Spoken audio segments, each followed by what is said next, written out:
What is up, everybody? I'm George Mossey. So last night, 90 Day Fiance Happily Ever After Season 7, Episode 12 has aired. Now, we checked in with Kim and Soja Boy, and last night was a huge deal because Soja Boy actually went on a date.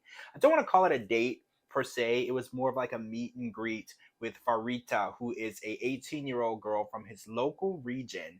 And this is what his mom set up. They want this young girl to be the mother of the children that he bears, the grandchildren that his mother so desperately wants him to produce. Now, in order for that to happen and to receive the blessing, Usman has to please his mom and go on this meet and greet and agree to take on this girl as his wife. Now, the master plan is to agree to take on Fareetah as his wife, but as his second wife, making Kimbali the first wife. And again, this is something that Usman's mom definitely is against, but she does see that Kimberly is in Sokoto during this meeting. She is actually allowing it to happen. She is definitely showcasing a lot of tolerance of their culture and tolerance of their religion and tolerance of the ways of their land. So Kim is hoping that these acts will not be unnoticed. So we watch the meet and greet. Usman seems to be intrigued with her beauty, which is something that he says isn't really important, but he said once he saw how beautiful she was,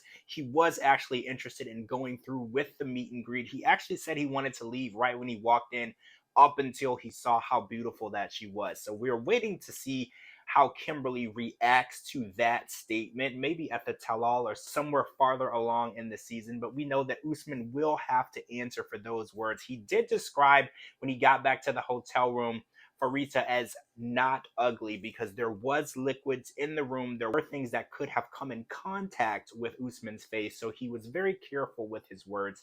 And Kimberly actually felt very betrayed. She felt like it was a stab in the back having to sit in the hotel waiting for Usman to arrive back from a date, as she saw it, with another woman. She felt that he could have at least waited for her to leave so she didn't have to feel that she was there with no purpose while the man that she loved was out getting to know another woman and actually discussing the number of children that they would like to have together. And that number is four. Their range is about the same, so four children in total. And I think that's a decent number. I think anything more than three is too many. But again, that's my specific preference. So immediately after the meeting, there is a call from Usman's mom, and there is a face-to-face meeting set up, and they're not exactly sure why. They just know that Usman's mom shows up with a written letter. Now, apparently, the blessing in Usman's culture is a contract.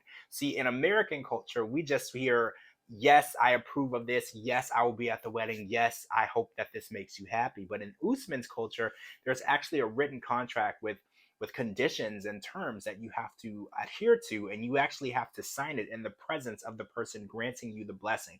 Now, a lot of people were kind of shocked by that. It's almost like a prenuptial agreement type contract, and it was really interesting to see. And we're learning a lot about these different cultures and how people are able to have demands of their children and make sure that they adhere to those demands. Now, Kim has received the blessing, which a lot of us perceive to be an impossible task. When she landed in Nigeria, and her task was to get the blessing of Usman's mom, which in conjunction with his brothers, it seemed like something that it would never happen. The way that they reacted to her, the way that they spoke to her, the way that they looked at her, it almost seemed like it was something that they would never be able to accept. And I do want to point out, Fareetah is an 18-year-old girl, and they said that age was a huge issue. There seems to be some age discrimination going on in Nigeria because no one has a problem with the fact that Fareetah is 18 years old and Usman is 33. Actually, 33 at the time of filming, 34 now. People did have a problem with Kimberly's age only for the mere fact that she could not produce children. So I do see a little age discrimination happening in that region. And I don't like age discrimination at all. I think that all people are valuable, all people are important, and all people have a heart. So you can't judge someone based on age, race, or religion, or anything like that. I feel like people should be treated as people first. And if you do have a preference, that's fine, but never rule anyone out because they don't fit the mold of what you want that person to be.